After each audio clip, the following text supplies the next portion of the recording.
నిర్గమకాండము 6వ అధ్యాయము.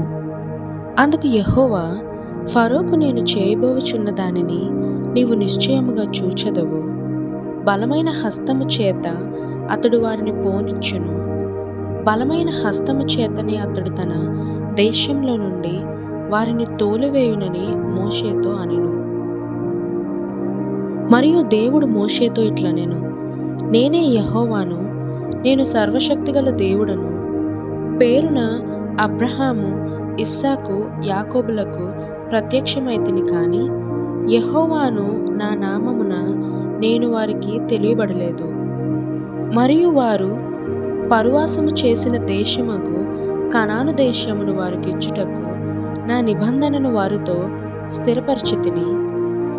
ఐగుప్తీయులు దాసత్వమునకు లోపరిచియున్న ఇశ్రాయేలీయుల మూలుగును విని నా నిబంధనను జ్ఞాపకము చేసుకొని ఉన్నాను. కాబట్టి నీవు ఇశ్రాయేలీయులతో ఇలాగ చెప్పుము, నేనే యెహోవాను, నేనే ఐగుప్తీయులు మోయించు బరువులు క్రింద నుండి మిమ్మును వెలుపలికి రప్పించి వారి దాసత్వంలో నుండి మిమ్మును విడిపించి నా బాహువు చాపి గొప్ప తీర్పులు తీర్చి మిమ్మును విడిపించి మిమ్మును నాకు ప్రజలుగా చేర్చుకొని మీకు దేవుడునై యుందును. అప్పుడు ఐగుప్తీయుల బరువులు క్రింద నుండి మిమ్మును వెలుపలికి రప్పించిన మీ దేవుడునైన యెహోవాను నేనే అని మీరు తెలుసుకొందురు. నేను అబ్రహాము, ఇస్సాకు, యాకోబులకు ఇచ్చేదనని చెయ్యెత్తి ప్రమాణం చేసిన దేశంలోనికి మిమ్మును రప్పించి దాని మీకు స్వాస్థ్యముగా ఇచ్చేదను. నేను యెహోవానని చెప్పమనగా మోషే ఇశ్రాయేలుతో అలాగ చెప్పెను. అయితే వారు మనోవ్యాకులమును బట్టియు కఠిన దాసత్వమును బట్టియు మోషే మాట వినరైరి.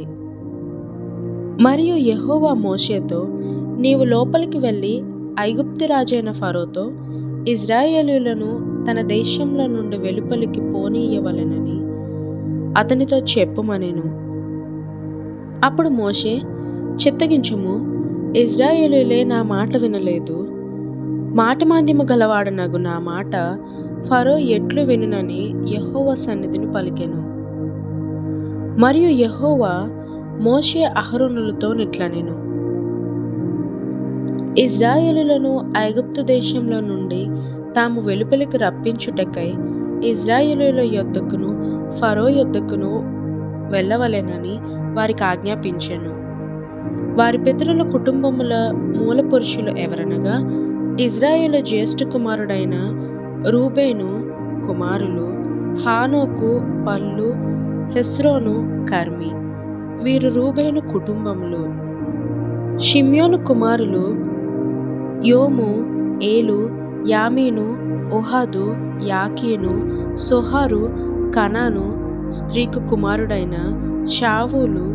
వీరు షిమ్యోను కుటుంబములు. లేవి కుమారుల పేరులు వారి వారి వంశావళుల చొప్పున ఏవనగా గెర్షోను, కహాతు, మెరారి. లేవి 137 బ్రతికెను. గెర్షోను కుమారులు వారి వారి వంశావళుల చొప్పున లిబ్ని, షిమి. కహాతు కుమారులు అమ్రాము, ఇస్హారు, హెబ్రోను, ఉజ్జియేలు. కహాతు 133 బ్రతికెను. మొరారి కుమారులు మహాలి, మూషి. వీరు తమ తమ వంశవశుల చొప్పున లేవి కుటుంబములు. అమ్రాము తన మేనత్త అయిన యొకోబేదును పెళ్లి చేసుకొనెను. ఆమె అతనికి అహరోనును మోషేను కనెను. అమ్రాము 137 బ్రతికెను. ఇస్హారు కుమారులు కోరాహు, నెపేగు, జిక్రి. ఉజ్జియేలు కుమారులు మిషాయేలు, ఎల్సాఫాను, సిత్రి. అహరోను అమ్మినాదాబు కుమార్తెయు నయస్సోను సహోదరునైన ఎలీషబెను పెళ్లి చేసుకొనెను. ఆమె అతనికి నాదాబును, అబీహును, ఎలియాజరును, ఈతామారును కనెను. కోరాహు కుమారులు అస్సీరు, ఎల్కానా, అబీయాసాపు. వీరు కోరాహీయుల కుటుంబములు. అహరోను కుమారుడైన ఎలియాజరు పుతీయేలు కుమార్తెలలో ఒకతిని పెండ్లి చేసుకొనెను. ఆమె అతనికి ఫీనెహాసును కనెను. వీరు తమ తమ కుటుంబముల చొప్పున లేవీయుల పితరుల మూలపురుషులు. ఇశ్రాయేలులను వారి సేనల చొప్పున ఐగుప్తు దేశంలో నుండి వెలుపలికి రప్పించుడని యెహోవా ఆజ్ఞాపించిన అహరోను మోషేలు వీరు. ఇశ్రాయేలులను ఐగుప్తులో నుండి వెలుపలికి రప్పించవలెనని ఐగుప్తు రాజైన ఫరోతో మాట్లాడిన వారు వీరు. ఆ మోషే అహరోనులు వీరే. ఐగుప్తు దేశంలో యెహోవా మోషేతో మాట్లాడిన దినమున యెహోవా, నేను యెహోవాను, నేను నీతో చెప్పినది యావత్తు నీవు ఐగుప్తు రాజైన ఫరోతో పలుకుమని మోషేతో చెప్పగా, మోషే, చిత్తగించుము, నేను మాటమాంద్యము గలవాడను, ఫరో నా మాటల ఎట్లు వినునని యెహోవా సన్నిధిని పలికెను.